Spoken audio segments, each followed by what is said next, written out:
August 16వ తారీఖు శుక్రవారం రోజున వరలక్ష్మి వ్రతం రానుంది. ఈ వరలక్ష్మి వ్రతంలోపు ఇంట్లోకి ఈ వస్తువులను తెచ్చిపెట్టుకుంటే చాలు. ఆ వరలక్ష్మి వ్రతం ఆ వరలక్ష్మి వ్రతానికి సంపూర్ణమైన పూజ ఫలితాన్ని ఖచ్చితంగా అమ్మవారు ప్రసాదిస్తారు. అంతేకాదు వరలక్ష్మి వ్రతం రోజు కానీ లేదా వరలక్ష్మి వ్రతం లోపు కానీ ఈ వస్తువులను తెచ్చి అమ్మవారి పూజకి ఉపయోగిస్తే గనక ఇక జీవితంలో కష్టాలు అనేవి రానే రావు. దరిద్ర బాధలకి అసలు చోటు అనేది ఉండదు. అంతేకాదు ఆర్థికంగా ఎలాంటి కష్టాలైనా తొలగిపోయి కోరిన కోరికలు నెరవేరుతాయి. ఎవరైనా సరే తమ ఇంట్లో అందరూ బాగుండాలి, ఆర్థిక కష్టాలు ఉండకూడదు, అప్పుల సమస్యలు ఉండకూడదు, చేతి నిండా డబ్బు ఉండాలి, చేసే ప్రతి పనిలో విజయం కలగాలి అని కోరుకుంటారు. అలానే ఆడవారు బంగారం కొనాలి అని, భూములు కొనాలి, ఇల్లు కొనాలి అని ఎన్నో ఆశలతో ఎంతో కష్టపడి పనిచేస్తూ ఉంటారు.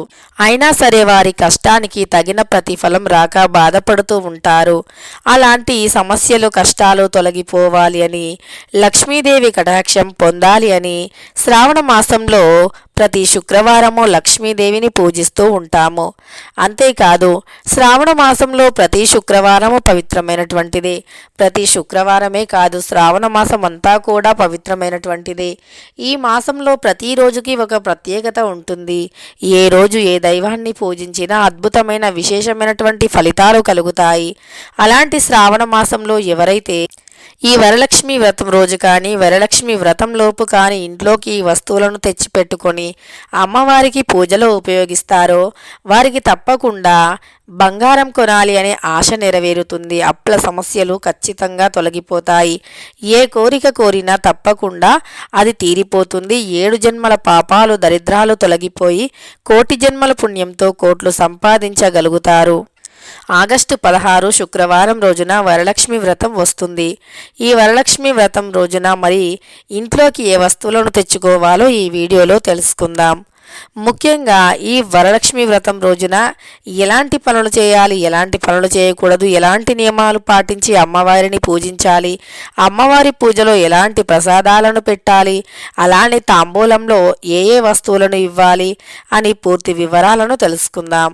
అయితే ఈ వరలక్ష్మి వ్రతం రోజున ముందుగా అన్నింటికంటే ముందు సూర్యోదయానికంటే ముందే నిద్రలేవాలి. ఎందుకంటే ఈ యొక్క ప్రత్యేకమైన పవిత్రమైనటువంటి రోజున సకల దేవతలతో కలిసి లక్ష్మీదేవి భూలోక సంచారణ చేస్తుంది. అమ్మవారు ఖచ్చితంగా బ్రాహ్మీ ముహూర్తంలో భూలోకంలో అడుగు పెడతారు. అందుకే బ్రాహ్మీ ముహూర్తంలో నిద్ర లేచిన వారికి లక్ష్మీదేవి కటాక్షం ఉంటుంది. అలాంటి వారు ఏ పని చేసినా ఖచ్చితంగా అద్భుత విజయాలను సాధిస్తారు. అలానే ఈ వరలక్ష్మి వ్రతం రోజున బ్రాహ్మీ ముహూర్తంలో నిద్రలేచి అంటే సూర్యుడు ఉదయించకముందు మనకు ఉదయం 4:30 నుండి 5:30 వరకు బ్రాహ్మీ ముహూర్తం ఉంటుంది. ఆ సమయం వరకు మనకు పూజలు పూర్తయిపోవాలి. అలా మనకు ఉదయం 6 గంటల లోపైనా సరే పూజలు పూర్తయితే అది బ్రాహ్మీ ముహూర్తం కిందే వస్తుంది. అలా ఉదయాన్నే నిద్రలేచి ఇల్లు వాకిలి ఖచ్చితంగా శుభ్రం చేసుకోవాలి. మన భారతీయ సంస్కృతి ప్రకారం ఏ చిన్న పండగ అయినా ఇల్లు వాకిలి శుభ్రం చేసుకోవడం అలవాటు. ఎందుకంటే శాస్త్రాల ప్రకారం లక్ష్మీదేవి శుభ్రమైనటువంటి ఇంట్లోకి వస్తుంది అని, అలాంటి ఇంట్లోనే తిష్ట వేసుకొని కూర్చుంటుంది అని శాస్త్రాలు చెబుతున్నాయి.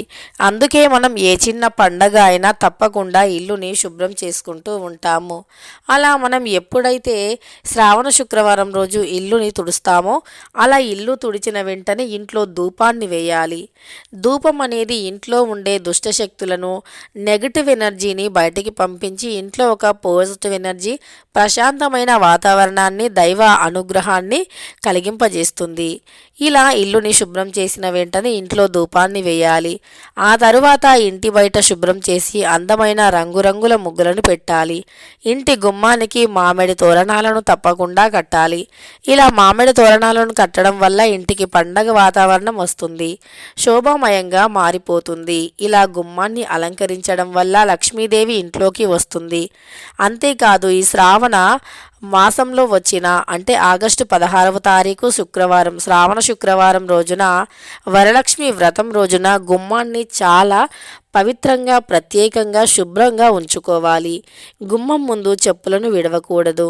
గుమ్మం ముందు గుమ్మానికి అడ్డంగా చీపిరిని కానీ, పాడైపోయిన ఇనుప వస్తువులను కానీ, పగిలిపోయిన వస్తువులు, చినిగిపోయిన దుస్తులను గుమ్మానికి అడ్డంగా అస్సలు పెట్టకూడదు. అలా పెడితే లక్ష్మీదేవి ఆగ్రహంతో వెళ్ళిపోతుంది. ఇక అలా ఇంట్లో ధూపం వేయడం వల్ల తప్పకుండా లక్ష్మీదేవి ఇంట్లోకి వస్తుంది. ఇంటి సింహద్వారాన్ని ఈ విధంగా శుభ్రం చేసుకోవాలి. అలానే ఈ వరలక్ష్మి వ్రతం రోజున ఇంటికి లోపల వైపు ఎడమ వైపున రాగి చెంబులో నీటిని పోసి ఎర్రని గులాబీ రేకులను వేసి దాన్ని ఎడమ వైపు గుమ్మానికి లోపల వైపున పెట్టాలి. ఇలా పెట్టడం వల్ల లక్ష్మీదేవి ఇంట్లోకి ఆకర్షితురాలు అవుతుంది. ఈ విధంగా చేశాక స్నానం చేసే నీటిలో గులాబీ రేకులను ఒక్క పాల చుక్కనైనా లేదా 5 తులసి ఆకులనైనా వేసుకొని స్నానం చేసి ఉతికిన శుభప్రదమైన రంగు దుస్తులను ధరించాలి. అలా ధరించిన తర్వాత అమ్మవారి పూజలు చేయాలి. అమ్మవారి నైవేద్యాలను తయారు చేయాలి. శుచిగా శుభ్రంగా ఉండి అమ్మవారికి నైవేద్యాలు తయారు చేయాలి. మనమే కాదు, మనం చేసే వంటలు చేసే గ్యాస్ స్టవ్ కూడా శుభ్రంగా ఉండాలి. గ్యాస్ స్టవ్ని కూడా పరిశుభ్రంగా సువాసన భరితంగా ఉంచి ప్రసాదాలను తయారు చేయాలి. అలా చేస్తే లక్ష్మీదేవి తప్పకుండా మనల్ని అనుగ్రహిస్తుంది. సకల దరిద్రాలను తొలగించి అష్ట ఐశ్వర్యాలను కలిగింపజేస్తుంది. కాబట్టి ఈ విధంగా తప్పకుండా శుచిగా శుభ్రంగా ఉండి పూజలను, వంటలను, ప్రసాదాలను తయారు చేయాలి.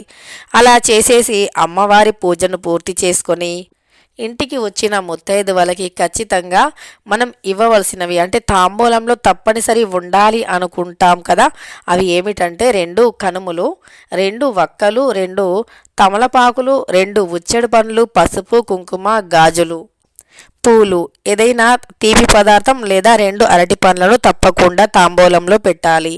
ఇవి మాత్రం ఇస్తే సరిపోతుంది. చాలామంది ఆడంబరాలకు వెళ్ళి బంగారం, వెండి, రిటర్న్ గిఫ్ట్స్ ఏవైనా ఇవ్వాలేమో అని అనుకుంటూ ఉంటారు. అప్పు చేసి మరీ పూజలు చేస్తూ ఉంటారు.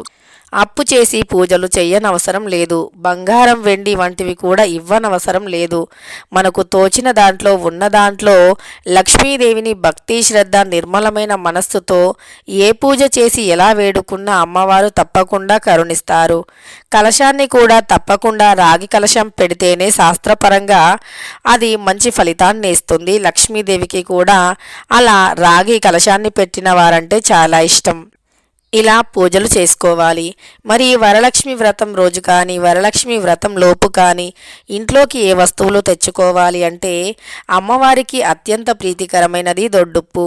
దొడ్డుప్పు అంటే లక్ష్మీదేవికి అత్యంత ప్రీతికరం.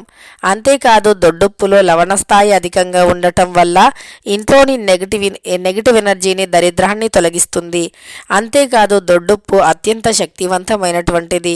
ఎంతటి నెగిటివ్ ఎనర్జీనైనా క్షణాలలో తొలగిస్తుంది దొడ్డుప్పు. కాబట్టి దొడ్డుప్పుని కూడా వరలక్ష్మి వ్రతం రోజు తెచ్చి ఇంట్లో పెట్టుకోవాలి.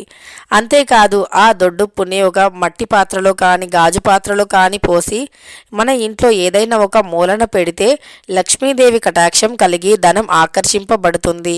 ఇంట్లో ఉండే దరిద్రాలు, నెగిటివ్ ఎనర్జీ అనేది ఖచ్చితంగా తొలగిపోతుంది. ఆ దొడ్డుప్పుతో పాటు అమ్మవారికి కలువ పూలు, తామర పూలంటే చాలా ఇష్టం. ఈ తామర పూలను ఒక్కటైనా అమ్మవారికి వరలక్ష్మి వ్రతం రోజు సమర్పించాలి. అలా సమర్పించడం వల్ల లక్ష్మీదేవి ఖచ్చితంగా మనల్ని అనుగ్రహిస్తుంది. అంతేకాదు తామర గింజలు అన్నా లక్ష్మీదేవికి చాలా ఇష్టం. కాబట్టి తామర గింజలను కూడా అమ్మవారికి ప్రసాదించవచ్చు. తామర గింజలను ప్రసాదించడం వల్ల లక్ష్మీదేవి ఖచ్చితంగా మన యొక్క కోరికలను నెరవేరుస్తుంది. అమ్మవారి యొక్క చల్లని కరుణ, కటాక్షాలు మనపై ఎప్పటికీ ఉంటాయి.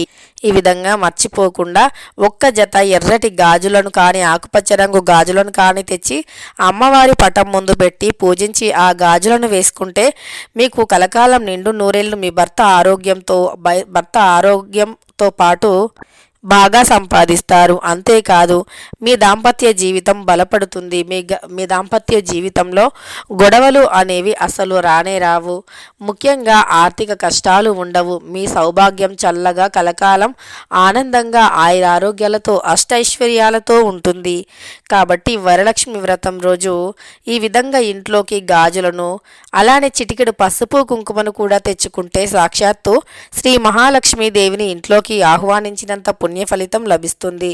పసుపు కుంకుమ, తామర గింజలు లేదా ఒక తామర పువ్వు అమ్మవారి ముందు పెట్టాలి. దానితో పాటు కొంచెమైనా సరే దొడ్డుప్పుని ఇంట్లోకి తెచ్చుకోవాలి. ఇలా దొడ్డుప్పు, తామర పువ్వులు అలానే గాజులు, పసుపు కుంకుమను ఇంట్లోకి తెచ్చి అమ్మవారి ముందు పెడితే అమ్మవారు తప్పకుండా కరుణిస్తారు. ఈ విధంగా ఈ నియమాలను పాటించాలి. అలానే ఈ వరలక్ష్మి వ్రతం రోజున నెలసరి సమయంలో ఉండే ఆడవారు అస్సలు పూజలో పాల్గొనరాదు. ఇంకొకటి, ఆడవారు గోర్లు కట్ చేయడం, జుట్టు కట్ చేసుకోవటం, అలానే ఇంట్లో అంటూ ముట్టు తగిలే విధంగా పూజ వస్తువులను ముట్టడం వంటివి అస్సలు చేయకూడదు. ఇలా చేస్తే అమ్మవారు ఆగ్రహంతో ఇంట్లో నుండి వెళ్ళిపోతారు. మరీ ముఖ్యంగా చెప్పాలి అంటే ఈ వరలక్ష్మి వ్రతం రోజు సాయంత్రం సంధ్యా సమయంలో తప్పకుండా గుమ్మానికి ఎడమవైపు దీపాన్ని వెలిగించాలి. అలానే ఇంటికి మామిడి తోరణాలు తప్పనిసరి కట్టాలి. తులసికోట దగ్గర ఉదయం సాయంకాలం రెండు సమయంలో దీపాన్ని వెలిగించాలి. ఈశాన్యం దిక్కున కానీ ఉత్తర దిక్కున కానీ తప్పనిసరి దీపాన్ని వెలిగించాలి. అది కూడా రాత్రి సమయంలో. లక్ష్మీదేవికి రాత్రి సమయం అంటే చాలా ఇష్టం. అందుకే అమ్మవారిని ఎక్కువగా రాత్రి సమయంలోనే పూజిస్తూ ఉంటారు. ఇలా సాయంత్రం సమయంలో మనం దీపాలను ఉత్తర ఈశాన్య దిక్కున పెట్టడం వల్ల తప్పకుండా లక్ష్మీ కుబేరుల యొక్క అనుగ్రహంతో పాటు గణపతి యొక్క అనుగ్రహం కూడా కలిగి ఇంట్లో సిరుల వర్షం కురుస్తుంది. ధనధాన్యాలకి లోటు అనేది ఉండనే ఉండదు. ఈ వరలక్ష్మి వ్రతం రోజున ఇంట్లో మాంసాహారాన్ని మర్చిపోయి కూడా వండకూడదు. పొట్లకాయ కూరను కూడా అస్సలు ఇంట్లో వండకూడదు. మాంసాహారాన్ని ఇంట్లో వండితే 7 జన్మల పాపాలు దరిద్రాలు చుట్టుకుంటాయి. కాబట్టి అస్సలు ఇంట్లో మాంసాహారాన్ని వండకూడదు. ఇక ఈ వరలక్ష్మి వ్రతం రోజున సాయంకాలాన తప్పకుండా ఈ విధంగా చేయాలి. అంటే ఇంటి బయట సాయంకాలాన ఇంటికి ఎడమవైపు బయట వైపున దీపాన్ని వెలిగించాలి. ఉత్తర దిక్కున లేదా ఈశాన్యం దిక్కున ఈ 2 ప్రదేశంలో ఏ ఒక్క ప్రదేశంలో పెట్టినా లక్ష్మీ కటాక్షం కలుగుతుంది. ఆవు నెయ్యితో దీపాన్ని వెలిగించాలి. ఇలా వెలిగించడం వల్ల సకల ఐశ్వర్యాలు తప్పక లభిస్తాయి. తెలుసుకున్నారు కదా. వరలక్ష్మి వ్రతం రోజు లేదా వరలక్ష్మి వ్రతం లోపు ఇంట్లోకి ఏ వస్తువులను తప్పనిసరి తెచ్చుకోవటం వల్ల ఇంట్లో ధనధాన్యాలకి లోటు ఉండదో, సిరుల తల్లి లక్ష్మీదేవి అనుగ్రహం తప్పకుండా కలిగి తీరుతుందో అని. వీడియో నచ్చితే లైక్ చేయడం మర్చిపోకండి. ఇలాంటి ఎన్నో వీడియోస్ కోసం ఛానల్ని తప్పకుండా సబ్స్క్రైబ్ చేసుకోండి.